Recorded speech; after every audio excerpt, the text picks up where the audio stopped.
नमस्कार दोस्तों, स्वागत है आप लोगों का आपके अपने YouTube चैनल इन्फॉर्म राइट पर। दोस्तों आज इस वीडियो में आपको बहुत ही इंपॉर्टेंट इन्फॉर्मेशन देंगे जिससे आपके काफ़ी सारे डाउट्स दूर होंगे। आज के समय पे हर कोई बिजनेस करना चाहता है, निकलना चाहता है, अपनी अभी की फाइनेंशियल कंडीशन जो ख़राब है उससे बाहर आना चाहता है, तो इसके लिए बिजनेस करना बहुत ज़रूरी है।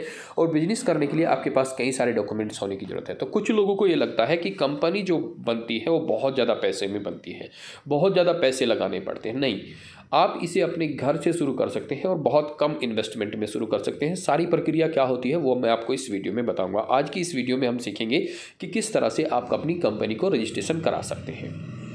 देखिए, कंपनी कई तरह की होती है। नॉर्मली जो कंपनी हम लोग यूज़ करते हैं वह या तो वो 1 पर्सन कंपनी होती है, मतलब जिसमें एक ही आदमी सारा कुछ काम संभाल रहा होता है, या फिर होती है प्राइवेट लिमिटेड। उसमें 2, 3, 4 लोग मिलकर हम इस तरह से काम करते हैं, डायरेक्टर उन्हें बोलते हैं। तो बेसिकली जो कंपनी होती है वो प्राइवेट लिमिटेड के नाम से ही मैक्सिमम कंपनी रजिस्टर होती है, ठीक है। उसके बाद फिर लिमिटेड या इस तरह से होती है जब वो बड़ी हो जाती है। तो इनिशियली प्राइवेट लिमिटेड कंपनी के बारे में हम बात करेंगे कि कैसे रजिस्टर होगी, किस तरह से। प्राइवेट लिमिटेड कंपनी रजिस्टर कराने के लिए आपको पास कम से कम 2 डायरेक्टर चाहिए। मतलब आप आपके फादर हो सकते हैं, आप आपका भाई हो सकता है, आप आपकी पत्नी हो सकती है, इस तरह से कोई भी हो सकता है, या आप या आपका दोस्त भी हो सकते हैं, ठीक है। दोनों के आधार कार्ड, दोनों के पैन कार्ड, उनकी मेल आईडी, उनके मोबाइल नंबर, ये सारी चीज़ें वहाँ पे चाहिए। कंपनी को एक सबसे पहला फॉर्म आता है नाम रजिस्ट्रेशन करने के लिए, उसको बोलते हैं बोर्ड रेजोल्यूशन। उसमें आपकी कंपनी के दोनों डायरेक्टर के नाम भरे जाएंगे, उनके सिग्नेचर होंगे, उनकी मेल आईडी दी जाएगी, उनके पैन कार्ड, ये जो मैंने डॉक्यूमेंट्स आपको बताए ये दिए जाएंगे। साथ के साथ वहाँ पे ये बताया जाएगा कि आपकी पर्टिकुलर जो कंपनी आप रजिस्टर कराना चाहते हैं तो इसमें आपको क्या करना है, आप किस पर्पज़ के लिए इस कंपनी को खोलना चाहते हैं, बेसिक बिजनेस क्या रहेगा, ठीक है। तो वो चीज़ आपको इसमें करके देनी होंगी, अपने सिग्नेचर करने होंगे, और इसी के साथ साथ आपका यहाँ पे नाम अप्रूवल होगा। सबसे पहले होता है नाम अप्रूवल। नाम अप्रूवल हो जाने के बाद आपको सबसे पहले एक काम करना चाहिए कि आपको उसी नाम का डोमेन बुक कर लेना चाहिए, क्योंकि आज नहीं तो कल आपको अपनी कंपनी की वेबसाइट बनानी ही पड़ेगी। तो डोमेन अगर आपको सेम नाम का मिल जाता है तो बहुत अच्छी बात है, ठीक है। डोमेन बनाने के बाद आप अपनी कंपनी को रजिस्टर कराएंगे। उसमें डिजिटल सिग्नेचर के लिए रजिस्ट्रेशन होगा, उसके लिए अलग से गवर्नमेंट की फ़ीस जाती है।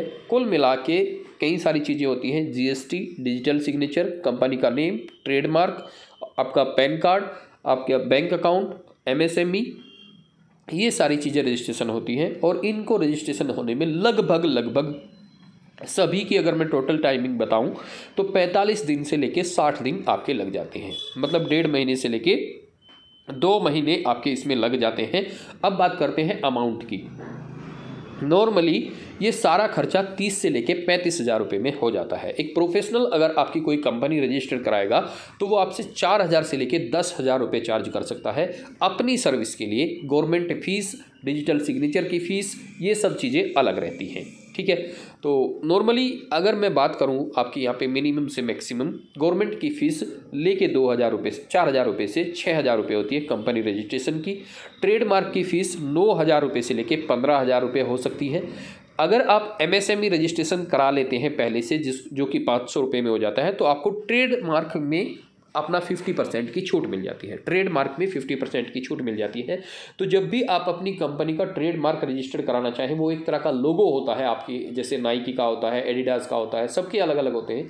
तो इस तरह का अगर आप एक सिंबल रजिस्टर कराना चाहते हैं अपनी कंपनी के नाम के, ब्रांड के नाम से, तो उससे पहले आप अपना एमएसएमई जरूर रजिस्टर करा लें। एमएसएमई सिर्फ 500 रुपये में रजिस्टर हो जाएगा और आपकी 4,500 रुपया फीस तो वो वहाँ पे बचा देगा जब आपका ट्रेडमार्क रजिस्टर होगा। एमएसएमई रजिस्ट्रेशन करने से आपको और भी बहुत सारे बेनिफिट्स होते हैं, जैसे बैंक लोन के बेनिफिट होते हैं, गवर्नमेंट स्कीम के बेनिफिट होते हैं, और भी बहुत सारे होते हैं। तो एमएसएमई भी आप जरूर रजिस्टर करा लें, सिर्फ 500 रुपये में आपका हो जाते हैं। नॉर्मली अगर आप पढ़े लिखे हैं या करना जानते हैं तो इसे आप 100-200 रुपये की उसमें भी खर्चे में भी कर सकते हैं। एक प्रोफेशनल आपसे इसके 500 रुपये ले सकता है। ये नॉर्मली इसकी कोई फीस नहीं होती है एमएसएमई रजिस्ट्रेशन करने की, अगर हम गवर्नमेंट की बात करें तो ये सारी प्रक्रिया है। पहले नाम होगा, उसके बाद आपकी कंपनी रजिस्टर होगी, ट्रेडमार्क होगा, एमएसएमई होगी, आपका पैन कार्ड और आपका बैंक अकाउंट, ये सारी चीज़ें रजिस्टर होती है। अगर आपको कोई अच्छा रजिस्ट्रेशन करने वाला नहीं मिल रहा है और आप रजिस्ट्रेशन कराना चाहते हैं तो हमने डिस्क्रिप्शन में आपको अपना एक व्हाट्सअप नंबर दिया है, आप उस पर हमें व्हाट्सअप कर सकते हैं, हम आपके सारे काम करा के दे सकते हैं। जैसा कि हमने आपको बताया 30,000 से लेकर 35,000 रुपया मैक्सिमम आपका इन सभी में लग जाता है, जिसमें गवर्नमेंट फीस भी है और आपके प्रोफेशनल चार्जेस भी हैं। तो इस काम को करके आप इस तरह से अपनी कंपनी को रजिस्ट्रेशन करा सकते हैं। नमस्कार, धन्यवाद दोस्तों।